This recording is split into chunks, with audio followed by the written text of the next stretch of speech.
Happy Monday, everybody. Welcome to another episode of China Update, where I provide you with the most up-to-date political, economic, and geostrategic analysis on the world's number 2 economy. My name is Tony. It's a Monday, so it will be an economic-focused episode. Let's jump in. On Friday, Beijing turned down a proposal from the International Monetary Fund to use central government funds to complete unfinished housing projects. The decision is a setback for those hoping for stronger support for an industry that has significantly impacted the economy. The IMF suggested that China use one-off fiscal resources to either complete pre-sold properties or compensate home buyers. This recommendation, part of an annual review of China's economy, estimated to cost at 5.5% of gross domestic product over 4 years, amounted to nearly $1 trillion based on last year's GDP. However, China has effectively dismissed the suggestion in its official response to the report. The IMF's report highlights the significant challenges China faces amid a prolonged housing downturn, noting Beijing's reluctance to implement a large fiscal stimulus or extend significant support to the market. While the government has encouraged banks to lend to developers and stalled housing projects, it has stopped short of providing direct funding. We remember in May, officials announced a 300 billion yuan, $42 billion central bank fund to help local governments purchase finished but unsold homes and convert them into subsidized housing.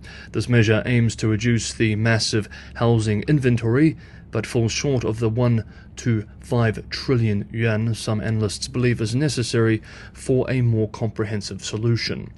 Across China, tens of millions of sold apartments remain unfinished due to struggling developers, causing homebuyer sentiment to suffer as people fear they may never be able to live in their purchased properties. In addition, the IMF report also warned of significant downside risks to China's inflation outlook, suggesting that a negative domestic demand shock amid high debt levels could trigger sustained deflation. The IMF also urged China to reduce its extensive use of industrial policies, which can create significant trade spillovers. We will be returning to this debate around industrial policy when we move to the interviews later in today's video. From 2009 to 2022, China introduced around 5,400 subsidies, two-thirds of those by all Group of 20 economies combined. Subsidized Chinese exports are 1% higher than non-subsidized products, according to IMF estimates. In response, Beijing claimed that the rise in its emerging industries, such as electric vehicles, is driven by company innovation rather than subsidies. Meanwhile, the following day, Saturday, the State Council, China's cabinet, designated 20 key steps to spur consumer spending as weak domestic demand continues to weigh on growth. The steps included exploring the potential to expand basic consumption in areas such as catering, home services, and elder care. Under the framework, Beijing would enhance financing support to eligible small and micro enterprises in the service industry and implement additional personal income tax deductions to offset the cost of caring for infants and children under 3 years of age, as well as expenses on education and support for the elderly. Commentators say it is a move in the right direction, but far too small to have any significant impact. Meanwhile, today, Monday, saw the publication of the Caixin China General Services Business Activity Index. According to the non-official index, growth in China's services activity picked back up in July as employment expanded at the quickest pace in nearly a year, coming in at 52.1. A reading above 50 indicates an expansion in activity, while a number below signals a contraction. The services sector accounted for about 57% of China's GDP in the first half of the year. The official services PMI for July, released by the National Bureau of Statistics on Wednesday, came in at 50, down from 50.2 the previous month. The Caixin China General Composite PMI, which tracks both manufacturing and services, was 51.2 in July, down 1.6 points from the previous month. Wang Zhe, a senior economist at Caixin Insight Group behind the index, said in an accompanying report that the services sector outperformed manufacturing, adding that businesses in both sectors faced continued price pressure, especially on the sales front. In July, they reduced the prices they charge consumers for the third time this year, leaving less room for profit. He also said that slowing growth generally across the economy in Q2 will make it challenging to hit the government's annual target of around 5%. Quote, the most prominent issues are still insufficient effective domestic demand and weak market optimism, end quote. Next up, we will be discussing 2 interviews with prominent Chinese economists. But just quickly, if you're getting some value from today's episode, it's a huge help if you can hit the like button. Subscribing is also a big help. We're just about to hit 74,000 subscribers. 40% of regular viewers are not subscribed, so if you do want to continue watching these sort of episodes, this is a big help as well. And Patreon and Buy Me a Coffee links are also in the description below. In the last few days, Hong Kong-based South China Morning Post, as part of its exclusive Open Questions series, where it interviews global opinion leaders, spoke to 2 prominent economists about China's current economic challenges and their views on the future. For the second half of today's video, we will examine these 2 interviews. These interviews are much too long for long-form quotes. The episode would end up being over an hour long if we did long-form quotes, so I've decided to summarize the salient points made, similar to a summary we covered in yesterday's video of a recent speech. Now, the first of these interviews is from Mao Zhenhua. He is the founder of China Chengxin Credit Ratings Group and co-director of Renmin University's Institute of Economic Research.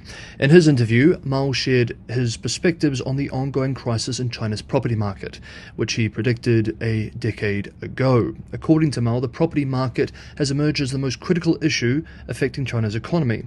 In the past, real estate was a primary investment focus, with property prices continuously rising, driven by a widespread belief that every adult should own a house.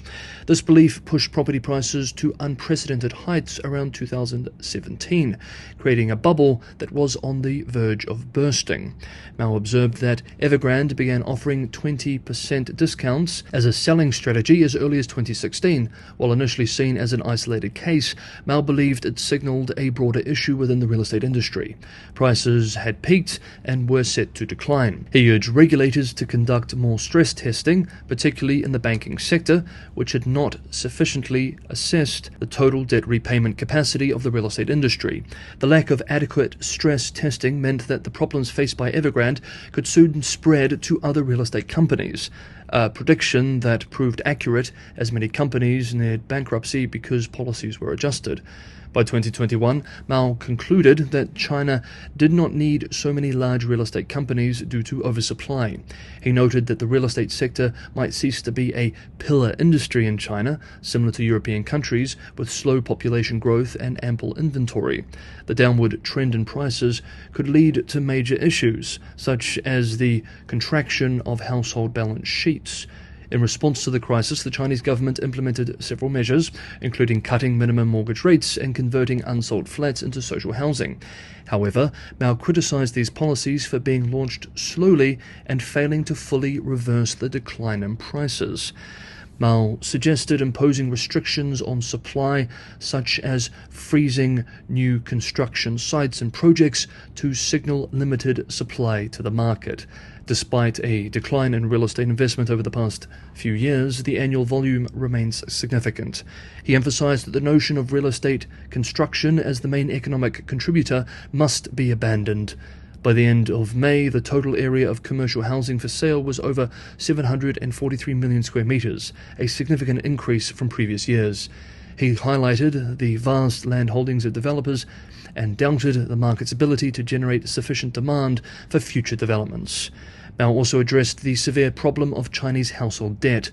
The ratio of household debt to GDP rose from 18.9% in 2007 to about 69% by the end of last year, with most of this debt used to buy real estate. With falling property prices, the debt situation has worsened, particularly for the middle class. This has impacted consumption and constrained the economy, as declining asset values and steady mortgage payments have deteriorated household balance sheets. He argues that the psychological impact of perceived wealth loss has led to increased savings and reduced consumption. To boost domestic demand, Mao recommended economic stimulus in the form of consumer vouchers or cash subsidies. Over the past 2 years, he proposed offering consumers 10 trillion yuan, $1.4 trillion US, representing about 8% of GDP. Although this exceeds the current fiscal deficit red line, funding could come from state-owned enterprises' profits. Mao argued that directing funds to infrastructure spending is less efficient than giving it directly to residents, which could significantly boost consumer demand and business impact. As the US-China rivalry intensifies, Mao addressed the global economic fragmentation in the interview too. He observed a growing consensus among US political parties to contain China, leading to a long-term confrontation rooted in irreconcilable values. This is actually something we discussed in detail in Saturday's video. It's well worth a watch for anyone interested in this space. The trade war has evolved into a new Cold War, Mao argues, with the US aiming to weaken China's supply chain capabilities and curb its competitive industries, like lithium-ion batteries and new energy vehicles. Mao emphasized the need for China to manage domestic production capacity and enhance its competitive edge in critical emerging industries. Now, the second interview was with Justin Lin Yifu, a professor of economics at Peking University and former chief economist at the World Bank. Lin's theories and policy suggestions are widely believed to have influenced Beijing's own economic policies over the past decade and a half, and he has predicted China will surpass the US as measured by market exchange rate around 2030. Lin has been criticized for being too optimistic about a China facing severe structural challenges. Nevertheless, he is very influential in Beijing, and so it is important that we note what he is telling Beijing policymakers in this interview. Indeed, as we examine his interview, we will see familiar ideas from the past 2 decades of Chinese economic policy. Lin begins by explaining that an effective government is crucial to an efficient market, as government intervention is needed to address market failures and monopolies. The goal of government actions should be to enhance market efficiency, ensuring a balance where the government does not overreach, which could hinder the market's role. Lin also discussed industrial policy, defending its importance in economic development. He highlighted that continuous technological innovation and industrial upgrading require government support due to inherent market failures in research and development.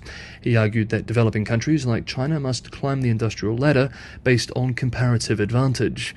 Government support for industrial pioneers who create useful information for society, despite asymmetric costs and benefits, is vital. Lin pointed out that even developed countries like the United States have relied on industrial policies, supported by government-funded basic research. He cited the success of East Asian economies and Israel, which used active industrial policies to support development.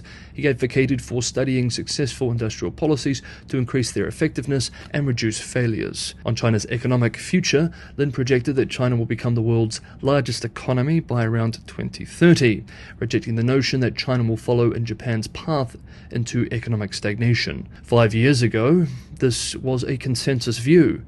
Now, Lin is very much a contrarian voice on this point. The consensus now is that it is unlikely China will surpass the US in GDP size, and if it does, it will only be for a brief period of time. Lin noted that China's current per capita GDP is much lower than the US's, giving it more room for growth.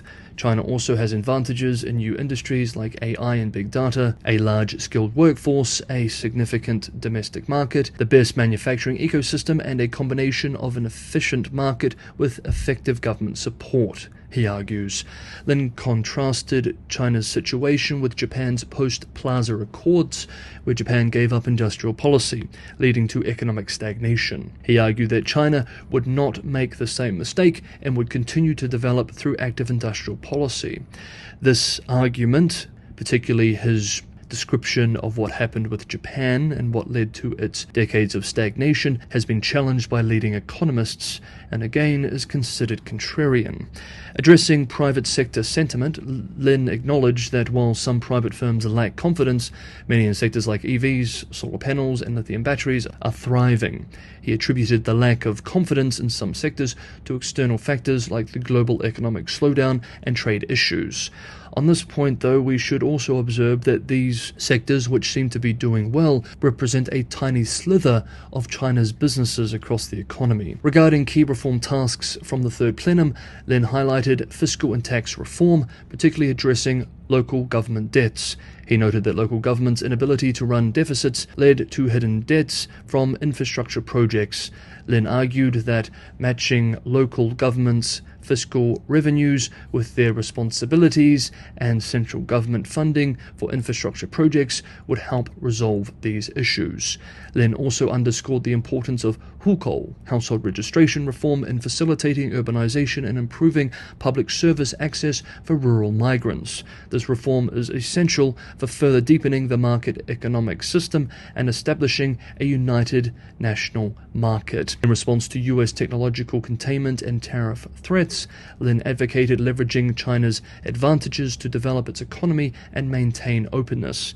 He argued that US tariffs would harm the US more than China, as higher import costs would exacerbate inflation. China should continue to develop its economy in a way that other countries rely on, thereby mitigating the impact of US economic containment. In the coming years, we will find out whether Lin's policy views are wise or overly optimistic, and we will be following all the action here on China Update. Okay, that is today's episode of China Update. Thank you so much, everybody, for watching. Have a good Monday, and I will see you all tomorrow.